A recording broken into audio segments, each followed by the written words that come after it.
Damas y caballeros, buenas noches. Damos la bienvenida a las distinguidas personalidades que nos acompañan en la mesa principal.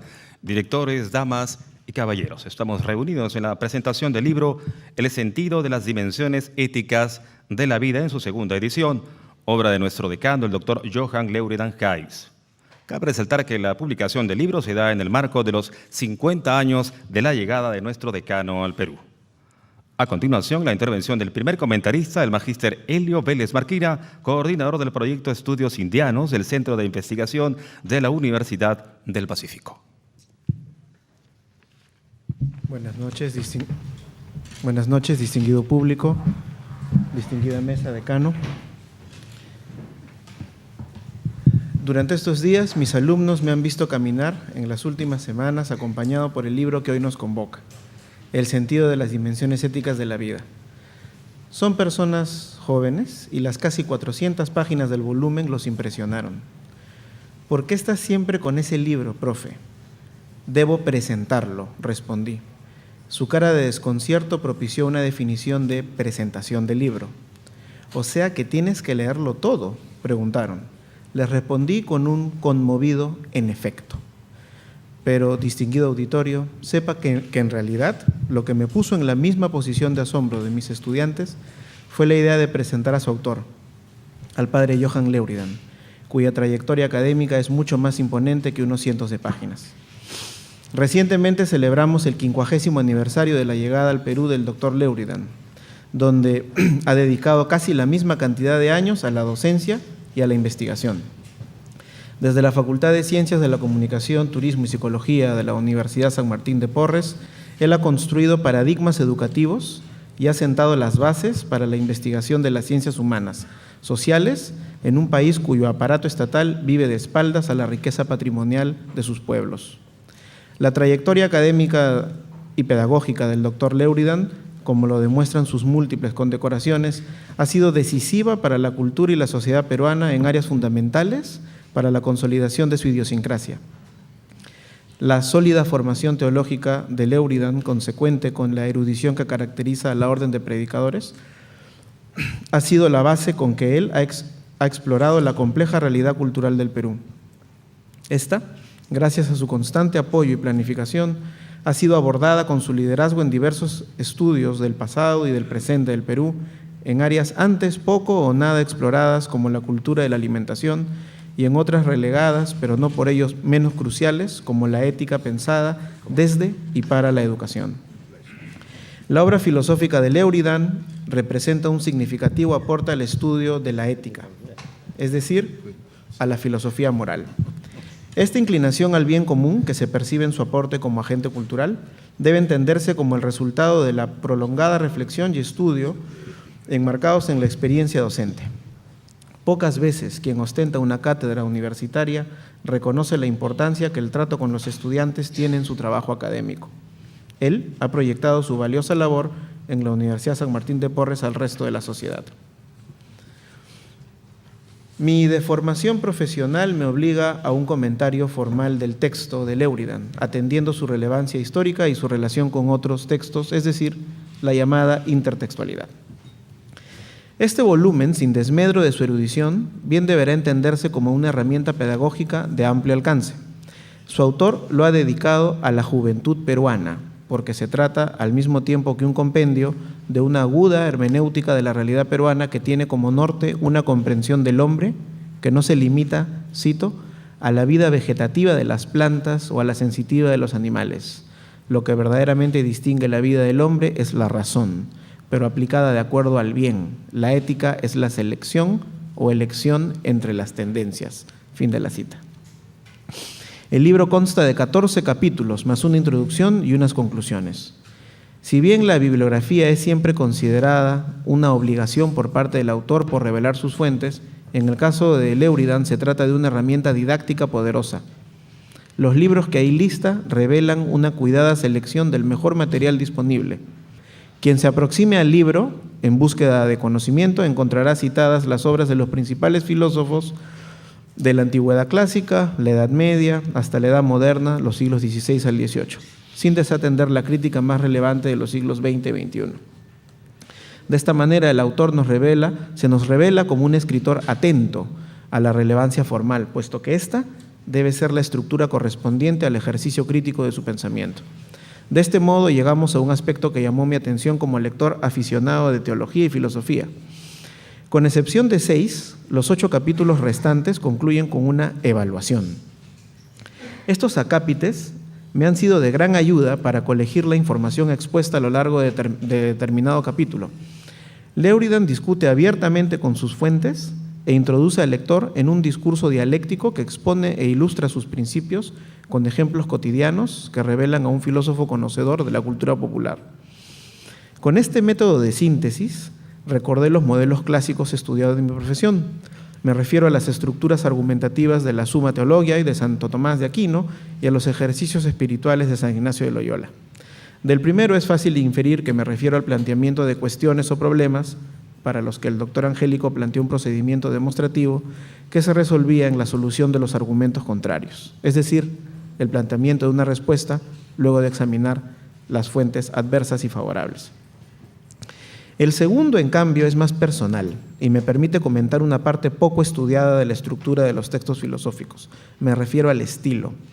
Si bien su texto, a diferencia del ignaciano, no está compuesto por meditaciones equivalentes, ni está pensado para leerse necesariamente en 30 días, mi experiencia con él fue igualmente reveladora.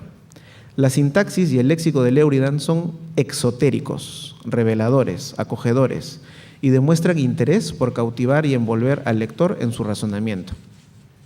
Su persuasión no está en la vana demostración de jerga especializada, sino en la elección de un vocabulario eficaz y sincero. Así, guiados por la escritura de un maestro paciente, los lectores quedamos dispuestos a la revelación de su mensaje latente de esperanza. La importancia de la aceptación del misterio del amor. Insisto, esta es una apreciación muy íntima y más aún la de un cristiano y católico como Leuridan.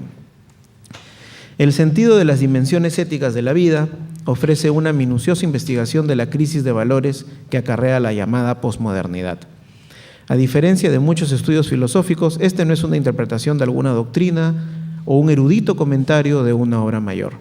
Se trata de un aporte personal en el sentido moderno, es decir, con la capacidad de recrear la tradición del pensamiento ético, con especial predilección, como es el caso de Leuridan, por el pensamiento aristotélico.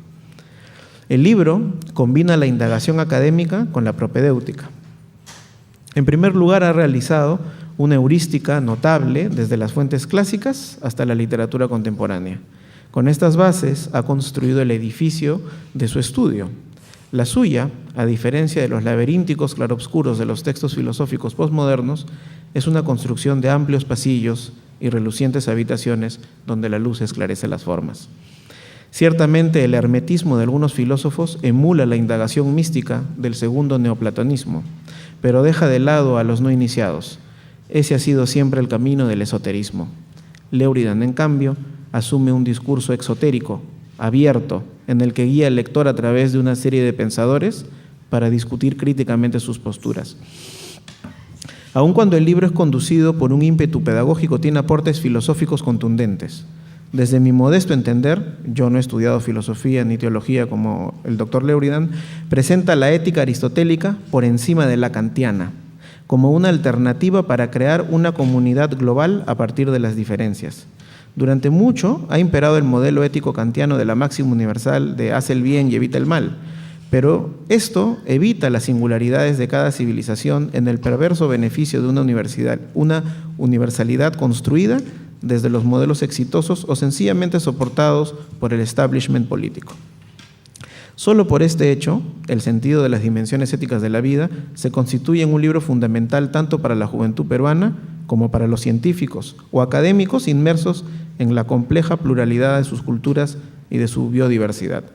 Con todo, el mérito de Leuridan se extiende al terreno práctico, pues su incentivo a la investigación de las tradiciones alimentarias del Perú, que le ha valido el reconocimiento de mejor editor de libros gastronómicos del mundo, ha despejado el camino para la compleja realidad de las cocinas regionales de América.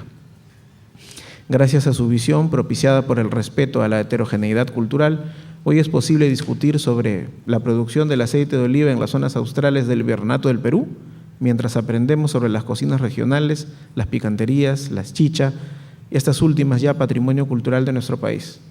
Solo ese universalismo, desde lo diverso, promovido por Leuridan, ha sido capaz de revalorizar nuestros acervos culturales con perspectivas histórica y social desde el trabajo que hace en la facultad. Sin embargo, en su libro también nos comparte su faceta crítica. Hace coincidir los tiempos contemporáneos con la cultura de la vulgaridad, la malignización de lo bueno, la moralidad imperante y el emotivismo son algunos de los rasgos que definen para él dicha coyuntura. De este modo, la buena nueva que el libro porta para la juventud se convierte en un llamado a la acción, en una incitación al cambio en las políticas y prácticas de los principales líderes de la sociedad, políticos, científicos, educadores, periodistas. Los primeros 6 capítulos examinan los aspectos más saltantes del pensamiento concerniente a la ética, entendida como disciplina. Partiendo de la premisa de la actual vivencia de una cultura de la vulgaridad, se revisa el pensamiento de Aristóteles, pasando luego por una inteligente exploración de la historia de las ideas en torno a la ética. Dado que el escrito de Leuridan apunta a la salud de la sociedad contemporánea, se entiende que la antigüedad grecolatina y la Edad Media sean examinadas en búsqueda de los gérmenes de la modernidad para luego exponer una crítica a la posmodernidad. Los capítulos restantes imbrican una pormenorizada crítica, en el sentido etimológico de examen, a la posmodernidad y sus principales exponentes, con una serie de propuestas que recogen la mejor herencia del humanismo cristiano. Leuridan maneja, con solvencia crítica, una ingente cantidad de fuentes contemporáneas. Sorprende que, así como discute los planteamientos de Morin, Zizek y Lyotard, de Habermas o Lipovetsky, examina el pensamiento anarquista de Manuel González Prada, recordado fundamentalmente como un excelente literato. De él destaca sobre todo la interrelación que el peruano estableció entre la anarquía y la tolerancia, así como con el positivismo. Ya en el capítulo 14 resulta realmente inspirador debido a la coherencia con que aplica los contenidos previamente examinados a su fin último, el ser humano y su familia. Distingue aspectos fundamentales como la educación brindada por los padres y la enseñanza por los maestros. En este punto, apoyado en la psicología, el autor sostiene que el niño, ese hombre futurizo, madure mediante la adquisición de la autoestima. Solo de esta manera el niño podrá esquivar las deformaciones de quienes promulgan el aprendizaje autoconstructivo como vía segura del conocimiento. El niño no podrá reconstruir en sus acciones 5.000 años de ciencia, tecnología y cultura. En suma, el sentido de las dimensiones éticas de la vida es un ambicioso trabajo que examina críticamente la ética desde sus fuentes hacia y para la sociedad. El estudio de Leuridan bien puede entenderse como una legítima preocupación por la transferencia de la tradición, en el sentido que Jürgen Habermas acuñó para la modernidad. Asimismo, se trata de un estudio que supera la sobrevaloración del conocimiento, cuantificable por encima de la transmisión de valores. También trae, como es de esperarse, en un hijo de Santo Domingo, la novedad y consolidación del amor. Para el autor, el misterio del amor superará el divorcio existente entre naturaleza y cultura. Al mismo tiempo que su mensaje saludó oportunamente el 80º jubileo de su orden religiosa, se configura hoy como un pilar con que sostener el futuro de la sociedad peruana a portas del bicentenario de la independencia. Se trata, en definitiva, de una nueva libertad. Este libro le confiere, desde la tradición humanista, un nuevo significado a la palabra libertador, porque la libertad siempre será una elección y el destino del hombre. Muchas gracias.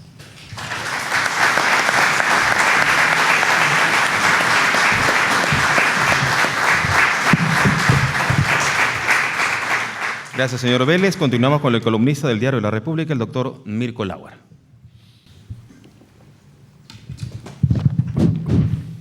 Buenas noches, amigas, amigos.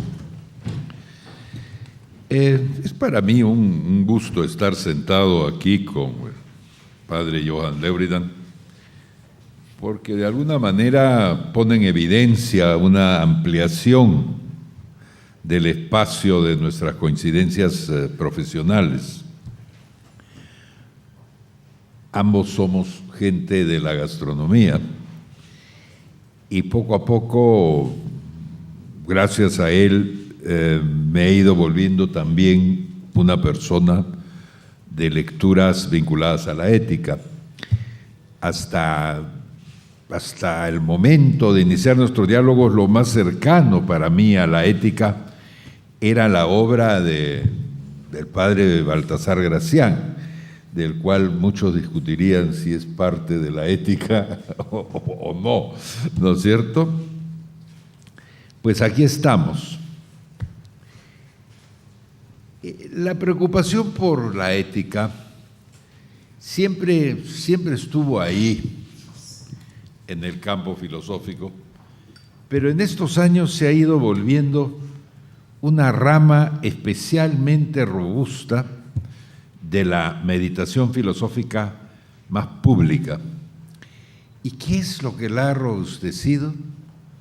Pues sobre todo la velocidad y la intensidad de los cambios en el mundo.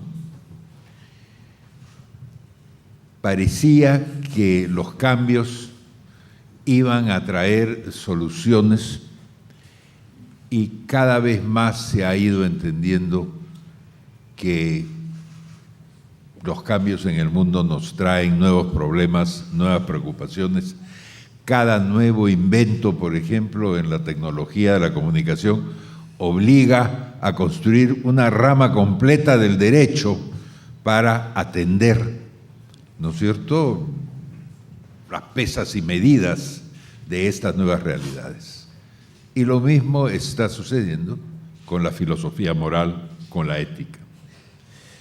Y eso porque ahora la novedad trae también bajo el brazo versiones inéditas de las relaciones entre el bien y el mal. Dilucidar qué es el bien y qué es el mal en las nuevas situaciones que van apareciendo se ha convertido para las humanidades, ya no solo para la filosofía moral, una disciplina a tiempo completo. Ya no sabemos, o hablo por mí por lo menos, yo ya no tengo claro si las famosas redes sociales son un instrumento positivo o si son un instrumento negativo, si por ese camino vamos a avanzar hacia un mundo mejor o si son las puertas de catástrofes, problemas y desarticulaciones que ni podemos imaginar. Y así estoy seguro que cada uno de nosotros se siente frente a distintas novedades de distintos tipos. Y esta es una tarea a tiempo completo, no solo para los profesionales en el tema, sino también para el hombre común y corriente, como acabo de decir. Y es un espacio atravesado por la perplejidad. Y es ahí donde entran libros como el de Lévrida. Libros que no son de fácil lectura, libros exigentes, pero que nos ofrecen algo muy importante para quienes están dispuestos a recorrer el camino, nos alivian nuestra perplejidad frente a las cuestiones del bien, del mal, lo correcto y lo incorrecto. No he dicho las solucionan ni las resuelven, las alivian, y con los tiempos que corren, eso ya es bastante. Si hasta hace medio siglo la ética era una pariente pobre, entre otras preocupaciones, yo todavía vengo de la época en que los filósofos brillantes enseñaban metafísica y los filósofos no tan brillantes enseñaban ética, y era decididamente una disciplina menor. Bueno, esos tiempos han cambiado.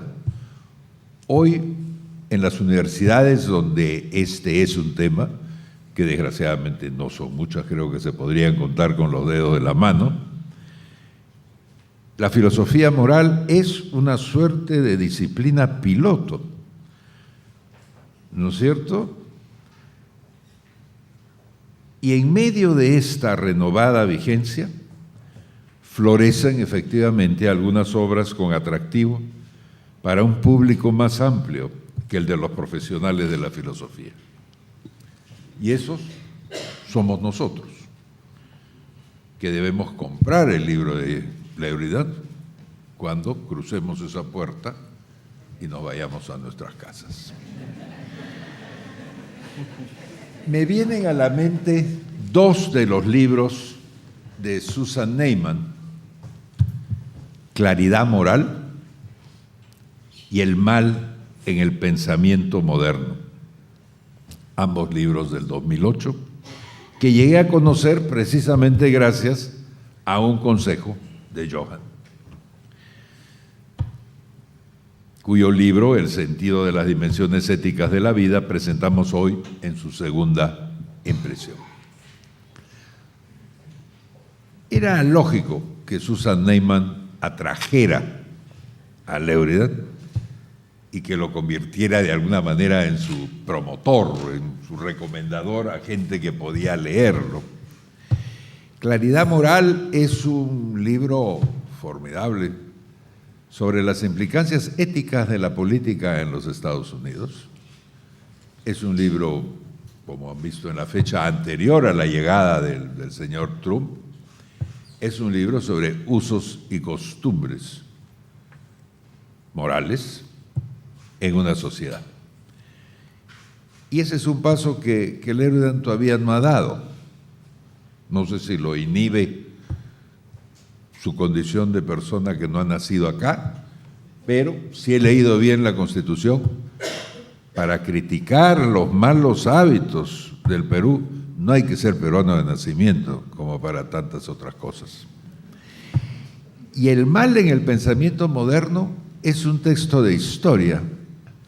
Los tres son libros que podrían perfectamente ocupar espacios centrales en el debate político. Claridad Moral lo ocupó en su momento. El mal en el pensamiento moderno es más especializado. Y el libro de Johan es en realidad un ladrillo, una piedra angular sobre la cual construir otros libros que puedan acercar la moral y la política. Que un libro sobre ética haya llegado a necesitar reimprimirse en el Perú es notable. Se explica en parte por ser texto en un curso que Lebridan dicta en esta universidad, pero también se explica por un interés más difundido, expresado por las ventas en las librerías. Es decir, el libro se ha agotado en todas partes. Queremos pensar que el texto ha llegado más allá de los estudiosos y los profesionales, hasta las manos de lectores sin especialización alguna, atraídos por el tema mismo. Atraídos por el tema quizá porque además hoy en el Perú cuando uno abre un periódico o enciende un aparato eléctrico, son verdaderos tratados sobre el bien y el mal, ¿no es cierto?, lo que terminamos leyendo. El Perú ha pasado de estar dividido en partidos, en izquierdas o derechas, en buenos y malos, con la ventaja que nos da el periodismo, que nosotros podemos decidir, gratis o por un sol 50, quién es el malo y quién es el bueno. La prosa sencilla y clara del autor y su disposición a llamar al pan pan y al vino vino no han desanimado a un solo lector. Y en eso debo decir, el fondo es exigente y difícil, pero la forma es muy amigable, como se dice ahora, con el lector. Y es un libro, no es un libro en el cual uno se va a atracar en la página 25 y decir, Dios mío, ¿en qué me he metido? No, el libro es legible de punta a punta. Y no nos debemos asustar por las 400 páginas que ha mencionado el colega de la Universidad del Pacífico. Leyéndolas por partes se leen muy bien. Lebridan combina la condición de conocedor de la historia del pensamiento ético con la condición de crítico severo de la manera en que han ido evolucionando las costumbres en el mundo de estos últimos, digamos, 100 años, que es donde él se concentra. En este segundo aspecto encuentro otro parecido, un poquito más esotérico, con el filósofo moral sionista Max Nordau, autor de célebres obras con elocuentes títulos como Las mentiras convencionales de nuestra civilización, 1883, ya estaba mintiendo la civilización, imagínense, o Degeneración, del año anterior. Una cita suya de Nordau, del 895, y que es digna de mención, es que, miren, 895, dice, para fines del siglo XX habrá una generación a la que no le parecerá injurioso leer una docena de manojos de periódicos cada día, ser constantemente llamados por teléfono y vivir la mitad de su tiempo en un vagón de tren o una máquina voladora. Así se definía una forma tecnológica del mal en ese momento. En su reunión de los dos recursos, el del historiador y el del crítico, este libro viene a ser una relación de la decadencia en el aspecto espiritual de la humanidad occidental. Y aquí entramos de lleno al tema, es decir, el libro no está ahí como un ejercicio académico o pedagógico incluso. El libro está ahí como un grito de alerta, de furia, de molestia, ¿no es cierto?, frente a la decadencia espiritual de la humanidad occidental. No es poca cosa.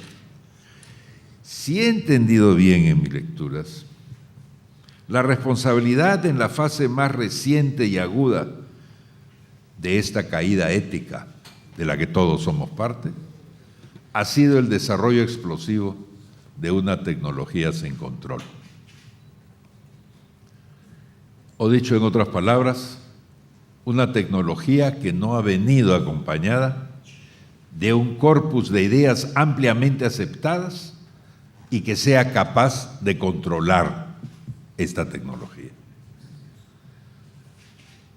Esto que Leibniz ve viene siendo denunciado desde diversos ángulos hoy. Un hito que tengo presente si se trata de decadencia es el célebre libro La cultura del narcisismo de 1979 de Christopher Lasch, cuyo título, como los de Nordau, lo dice todo sobre una sociedad que ha perdido su nervio ético. En esa misma línea, La civilización del espectáculo de Mario Vargas Llosa, citado ciertamente por Leibniz en este libro. El autor sintetiza el sentido del malestar en algunas frases de epigramática elocuencia, como cuando dice, y paso a citarlo, en una sola palabra, esta sociedad es el atentado contra el primer principio de los derechos humanos, la vida.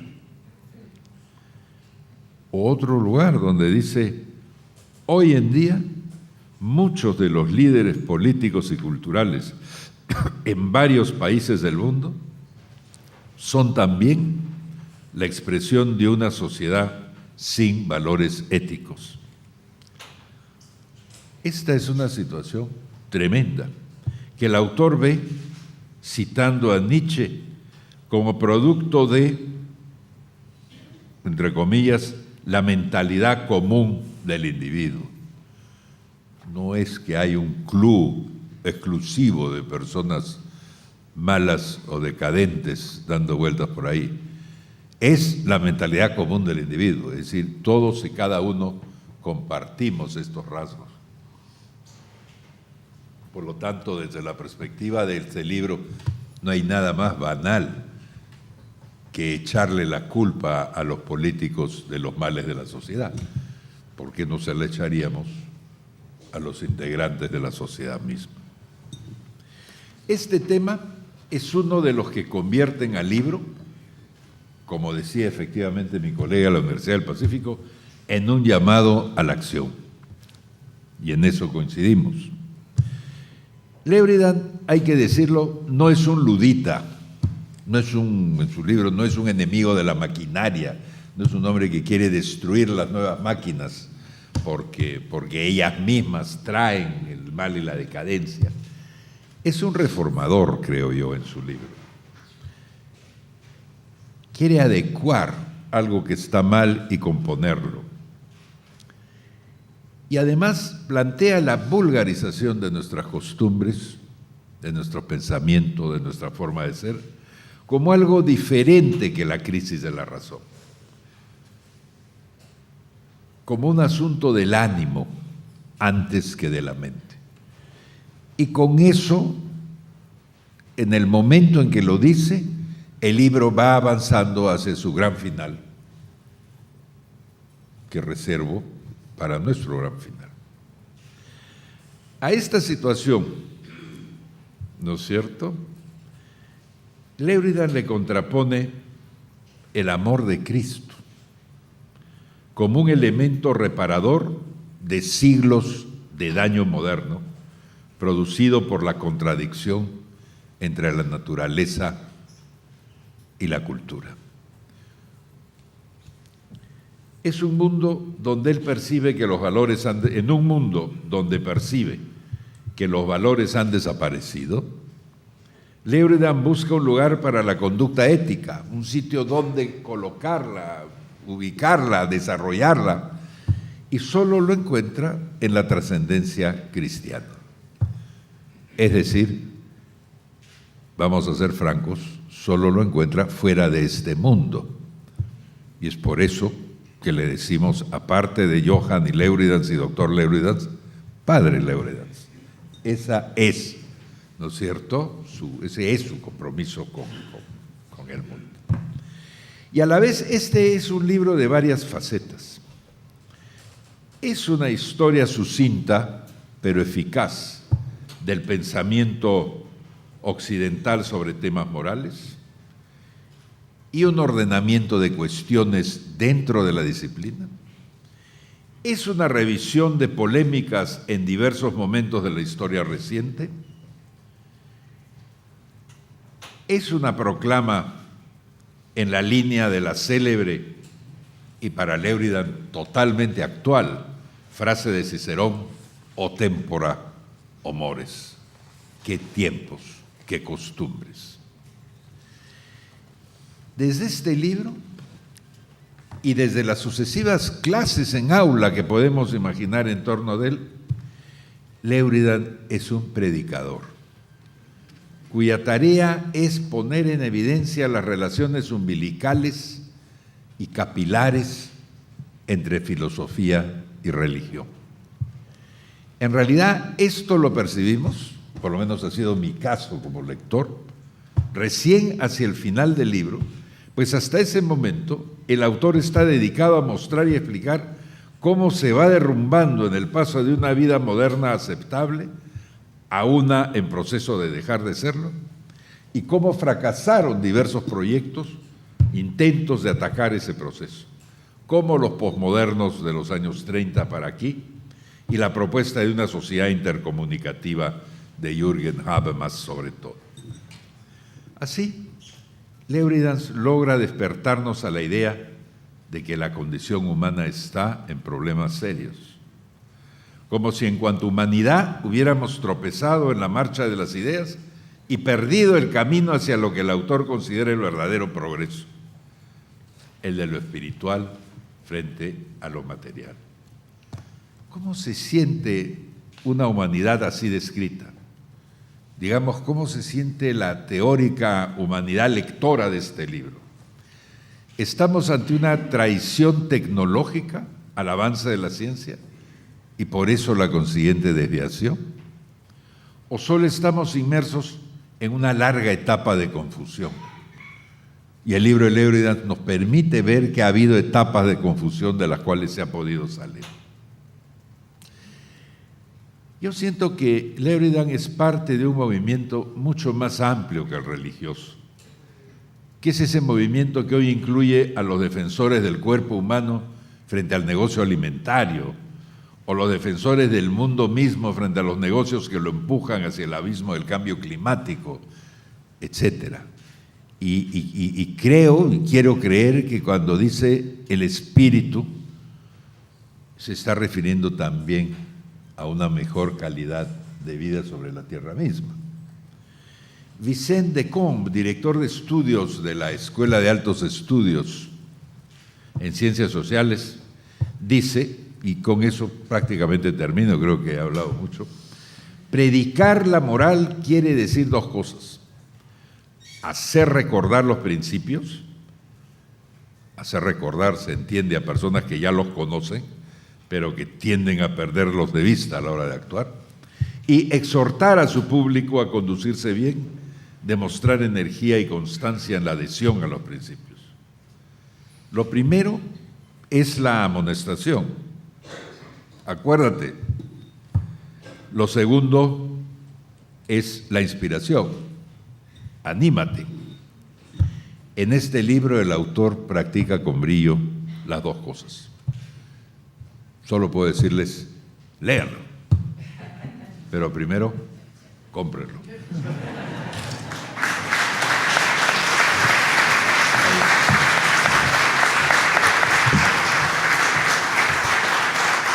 Gracias, señor Lauer. Continuamos con la intervención del conductor de Radio Programas del Perú, el magíster Fernando Carballo. Yo quiero comenzar agradeciendo a quienes han hecho posible que yo me halle en esta mesa junto a dos personas que me han provocado retirarme o callarme, porque creo que han dicho todo lo importante sobre el libro y sobre todo de estar sentado junto a Jean-Luc Vidal, que yo conocía más como lector que como persona vinculada personalmente a él. Tengo que hacer referencia sobre todo a un artículo importante sobre la cultura de la vulgaridad y la ética de la virtud. Es un texto de hace unos 10 años que contiene mucho de lo que ha sido desarrollado en este libro. Este libro, como ha sido recordado, es una reedición hecha 2 años después de su primera aparición. Esta mañana en RPP mencionamos que el libro debía ser presentado hoy y a la sorpresa de muchos colegas escépticos hubo muchas llamadas y muchas interrogaciones por WhatsApp y otros medios para preguntar dónde se presentaba el libro, cómo se llamaba el libro, quién era el autor. Sería interesante ver quiénes es que han captado con curiosidad este libro. El dato que se da es que se llama El sentido de las dimensiones éticas de la vida. Ese es el título, yo pienso que hay que tenerlo presente. ¿Qué sentido tienen las dimensiones éticas de la vida? Y esto presupone que no hay una dimensión ética en la vida, sino varias dimensiones, plural, y que no está claro cuál es el sentido que estas dimensiones pueden tener. El libro se aboca a esa tarea. Desde la presentación tomamos contacto con la persona, con el mundo interior del autor. Es un pedagogo, es un pastor religioso, con muchos años dedicados a renovar cada año en un contacto con la juventud. Y ha visto pasar generaciones. Y lo que constata es que, lo dice en el prefacio, indiferencia en torno al futuro de la juventud y predominio de una cultura dirigida a entretener.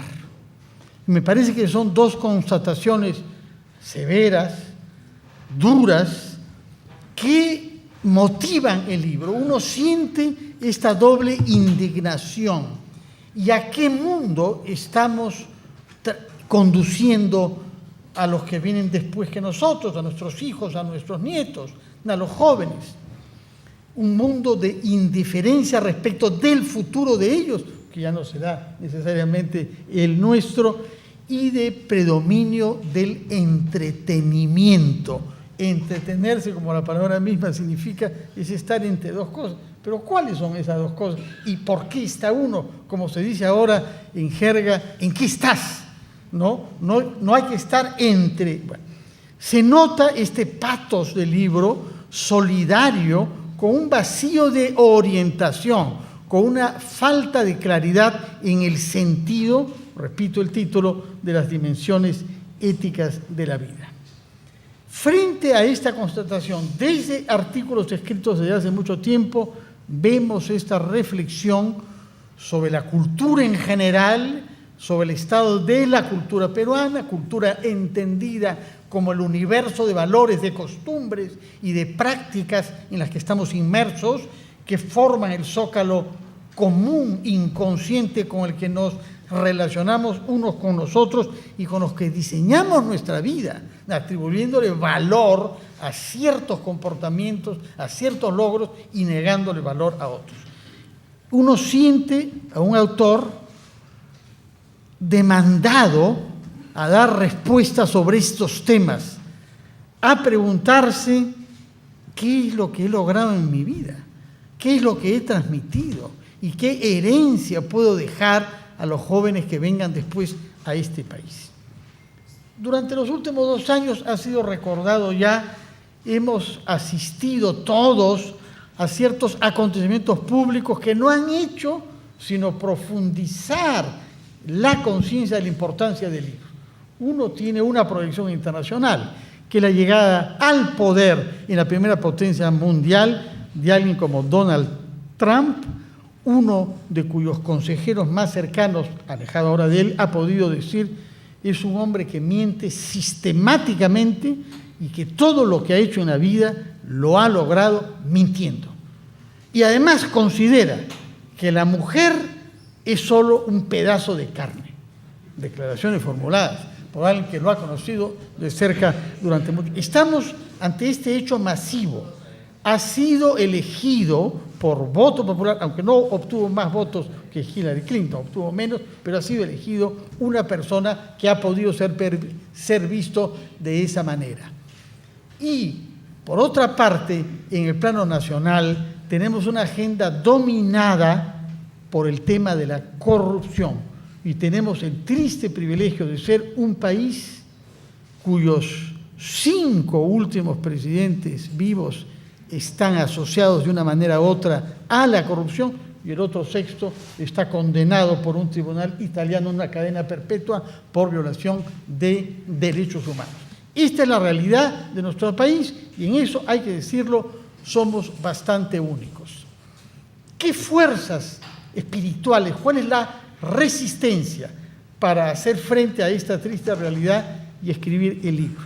Yo quisiera resaltar, detrás del autor, de Johan Luridan, hay 800 años de una institución que es probablemente la más antigua institución occidental creada por espíritu humano, porque existe la Iglesia, pero sabemos que no ha sido necesariamente creado solo por hombres.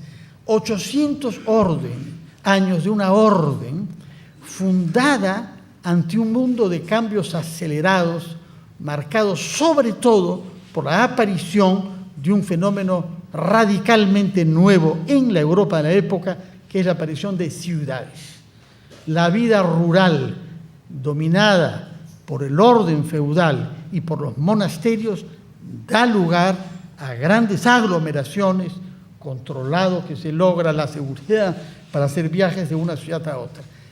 En estas ciudades aparecen algunos fenómenos que no se conocían, como el de la mendicidad, y por eso las órdenes mendicantes, como se llama la orden dominicana y la orden franciscana. Y en segundo lugar, hay que enseñar. Aparece la institución urbana por excelencia en Occidente, que es la universidad. La orden dominica nace con esa vocación de llevar el cristianismo, que tenía para entonces 1200 años, pero repito, en una Europa marcada por el fin del Imperio Romano, la fragmentación del espacio geográfico común y sin ciudades grandes, a este fenómeno nuevo que nos sigue marcando, y eso lo sabemos en Lima demasiado bien. la vida de las ciudades. Hay 800 años de pensamiento filosófico y de esfuerzo intelectual por responder a los desafíos nuevos.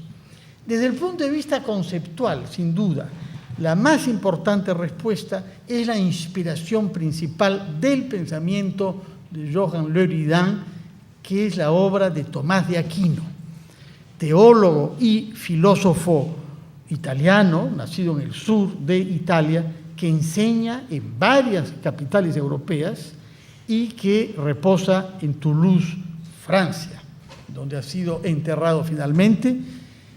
Yo me he acercado, tengo el recuerdo de ver su lápida en Toulouse, Francia, después de haber visitado en Nápoles la capilla en la que él se arrodillaba para salir de la depresión que le producía la sensación de no poder escribir algo bien.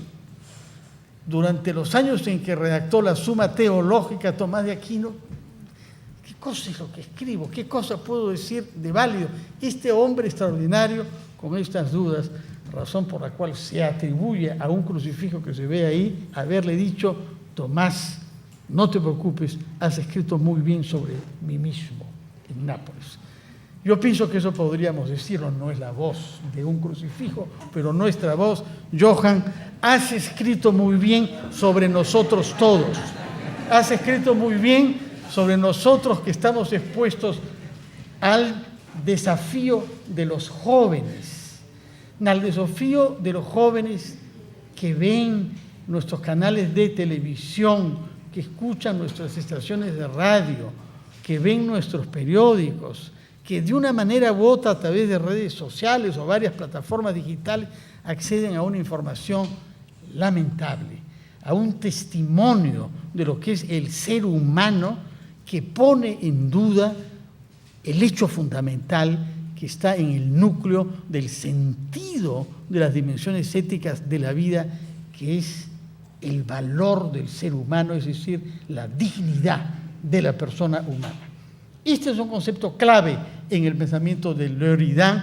Hay una dignidad que debemos preservar, que debemos explicar, que debemos diferenciar de todas estas informaciones que llevarían a pensar cosas tan terribles sobre por qué 97% de las adolescentes que toman el transporte público lo hacen con preocupación.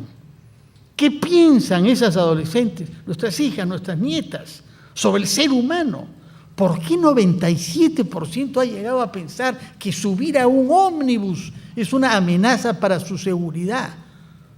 No hago referencia al incidente del ómnibus, a la tragedia del ómnibus que se ha producido no lejos de aquí, anoche, donde se ha querido incendiar, destruir, eliminar, matar a una mujer de 22 años con fuego. La dignidad que se ve también amenazada por uno de los temas que se ha ocupado de analizar de la manera más rica, con más fuentes posibles, la sociedad de competitividad que no reconoce valores por encima del éxito, éxito que además se mide en términos económicos. Todo este tema está desarrollado al final del libro, entre la violencia, entre el desprecio a la mujer, entre la competitividad.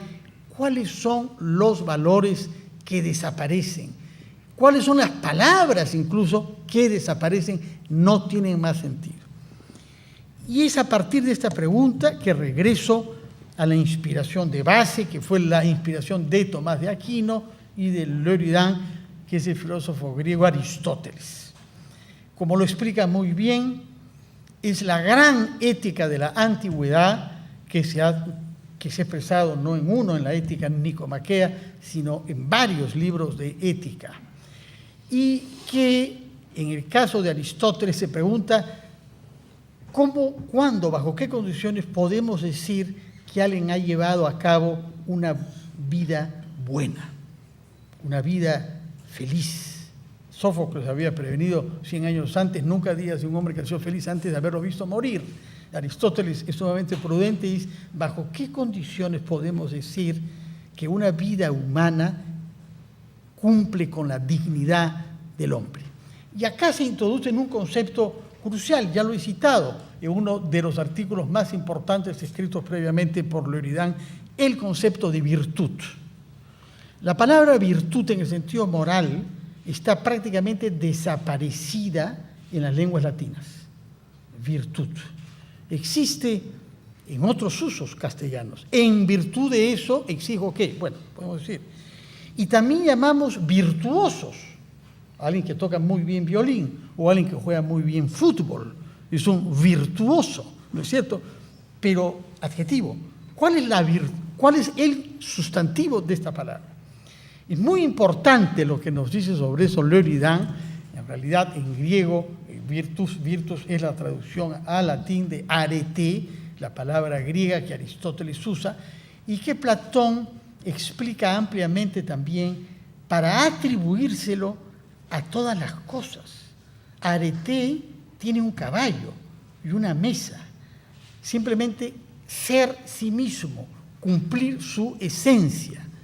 Y por eso es que en latín viene de esta raíz vir, que ha dado lugar a la palabra virilidad, que en su origen quiere decir fuerza. ¿No es cierto? Es un lenguaje machista, como sabemos, pero ese es el origen de la palabra virilidad. Todavía incluso en autores como Sebastián Salazar Bondy, que no era el más macho de su generación, se habla, esta es una pintura viril, ¿no es cierto? En el sentido de que tiene mucha fuerza. Virtud viene de eso, es la fuerza que algo o alguien tiene para ser sí mismo, es decir, para estar a la altura de su dignidad, como caballos, el ejemplo que pone Platón, como mesa, etc. ¿Cuál es entonces esta fuerza que el ser humano necesita para ser sí mismo? Parte de la respuesta de Aristóteles tiene que ver con otro tema moral que ha desaparecido de la ética posterior. Es el tema de la amistad. 2 de los 10 libros que componen la ética nicomaquea versan sobre la amistad, porque Aristóteles sostiene que solo las buenas personas pueden tener amigos, los otros tienen cómplices, dice Aristóteles. No está hablando sobre política, Aristóteles dice, bueno, porque la amistad supone compartir algo diferente a A y B. A y B se encuentran y desarrollan este tipo de vínculo que en griego se llama filia, amistad, si es que comparten una búsqueda común. Y esa es la esencia de la moral. Quienes no buscan en común el bien, aquellos para quienes estar juntos, relacionarse, no significa empujarse en esa dirección, no son amigos. Hay que reconocer que este concepto moral desaparece. Y lamentablemente mi admirado San Agustín confiesa en sus confesiones que él perdió mucho tiempo cuando era un filósofo o un escritor clásico, no cristiano, sino romano pagano, con la amistad. Y hay esta frase terrible, la excesiva familiaridad vuelve a la gente mediocre. Esta tesis occidental hostila a la amistad.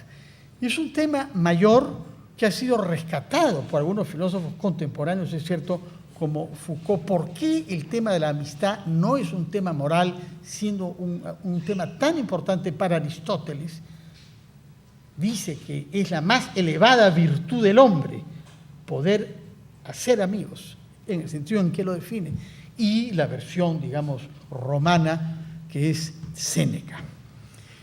Estos conceptos, virtud, amistad, bien, una vida digna del hombre, van a marcar la eclosión de la obra ética más importante de la antigüedad, que se expresa en la obra de Aristóteles. Entre tanto, tenemos el cristianismo, hay que decirlo, derivado de la religión judía que la precedió en 1000 años. Por eso, cuando Loredan introduce el tema central del Evangelio, que es el tema del amor, lo hace precediéndolo de un pasaje del profeta Ezequiel, que quiero leer. Este pasaje se halla en las antípodas de todo lo que se ha escrito y pensado en el mundo greco-romano. Y os daré un corazón nuevo, y os infundiré un espíritu nuevo. Arrancaré de vuestra carne el corazón de piedra y os daré un corazón de carne. Pondré dentro de ustedes mi espíritu y haré que caminen según mis mandamientos, que observen mis leyes y que las pongan en práctica. Vivirán en el país que di a sus padres. Ustedes serán mi pueblo y yo seré su Dios. Solamente después de citar este pasaje de Ezequiel, no sé, la fuerza extraordinaria de constatar que tenemos un corazón de piedra y que la promesa del Dios fundador de este pueblo es que nos va a retirar este corazón de piedra para trasplantarnos un corazón de carne. Solamente después cita a Juan: les doy un mandamiento nuevo, que se amen los unos a los otros. Ustedes deben amarse unos a otros como yo los he amado. En esto reconocerán todos que son mis discípulos, que se amen unos a otros. Si me permiten una cita un poco pedante en griego, para algo uno estudia todas esas lenguas, cuando uno estudia filosofía, Juan lo formula usando la palabra amor, que en griego se dice agape, como nuestro banquete, ¿no? Agape, 3 veces, ¿no? Agapetou, queridísimos, agapomen alelus, amémonos unos a otros, joti jodeos, porque Dios agape estim. No es casual que en esa frase, que es la más importante frase del Evangelio sobre el amor, se usa la palabra agape 3 veces en 10 palabras.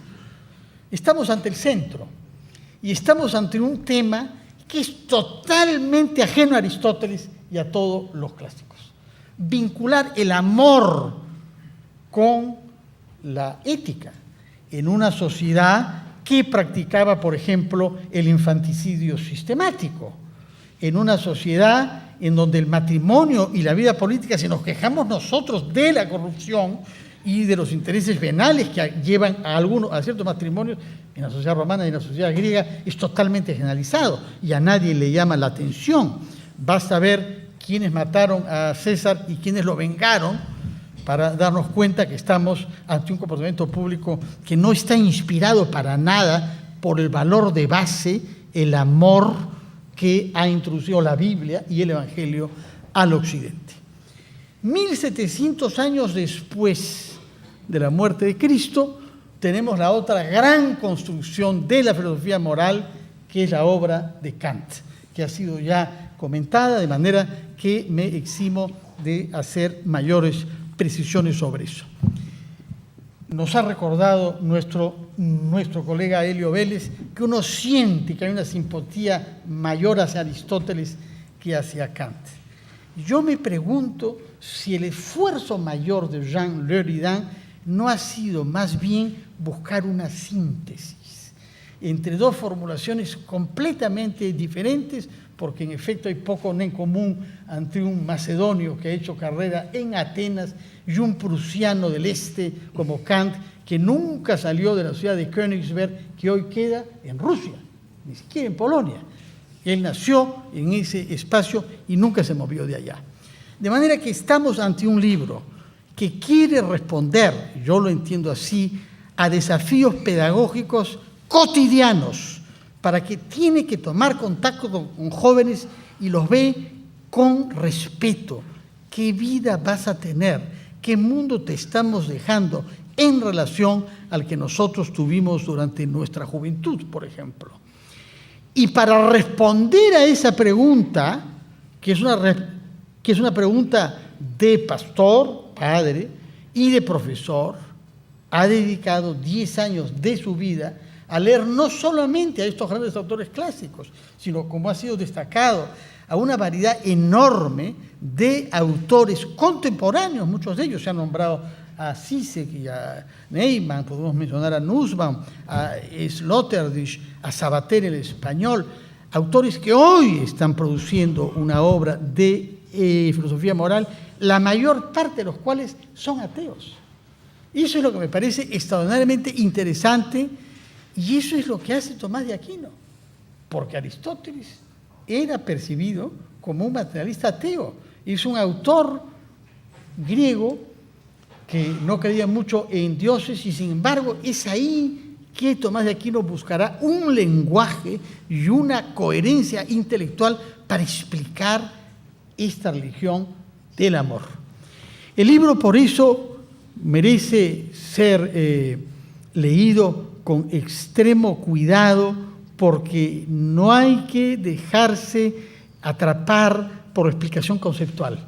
Detrás de todo este esfuerzo riguroso, que ha sin duda requerido muchas horas de lectura y muchas pestañas quemadas, pretende responder a preguntas de todos los días. Y es por eso que me alegro que tantos oyentes de RPP nos han llamado para preguntarnos cómo se llamaba el libro y dónde iba a ser presentado. Jean Luridan, muchas gracias por haber escrito este libro, por haber dedicado 50 años de tu vida al Perú. Quizá una última referencia, aunque pueda parecer un poco erudita, es muy honesto Luridan. No es suave sobre el pontificado.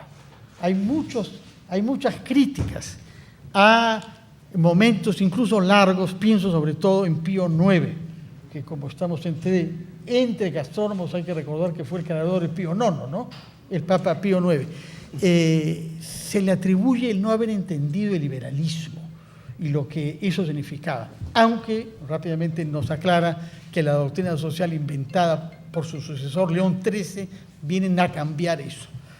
Pero me parece importante rendir homenaje a los filósofos de la escuela salmantina, a los que dedican un capítulo muy importante, sobre todo a Francisco de Vitoria, autores poco conocidos ahora, poco difundidos, que han tenido una trascendencia enorme sobre el pensamiento occidental, como fundadores, entre otras cosas, Vitoria, del derecho internacional, porque se han planteado un tema que ningún otro hombre del siglo XVI se planteó.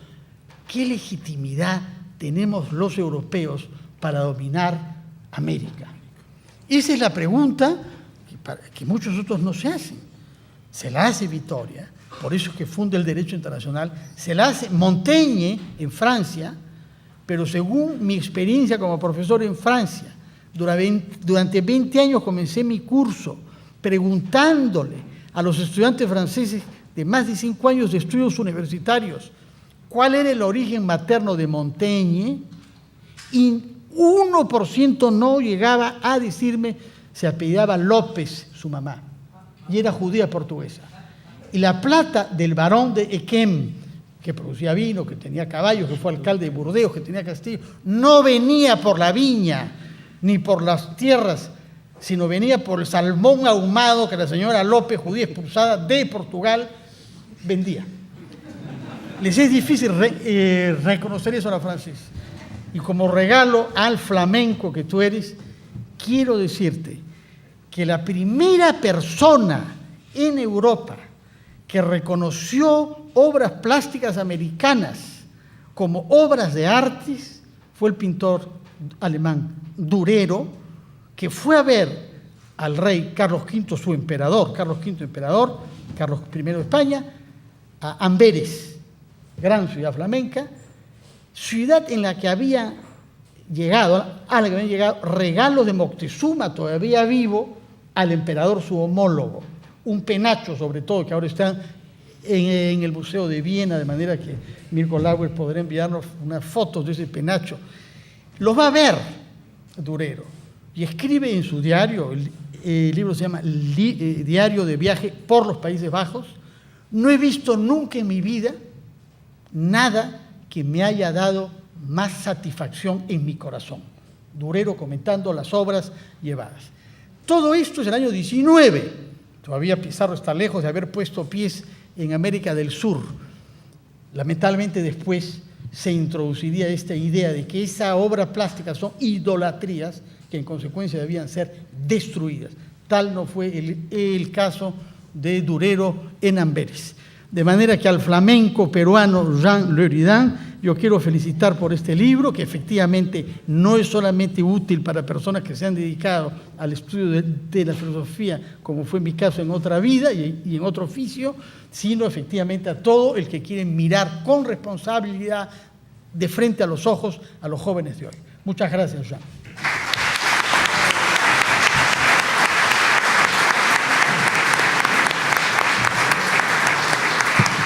Gracias, señor Carballo. A continuación, la intervención del autor del libro El sentido de las dimensiones éticas de la vida, el doctor Johan Leuren Huis.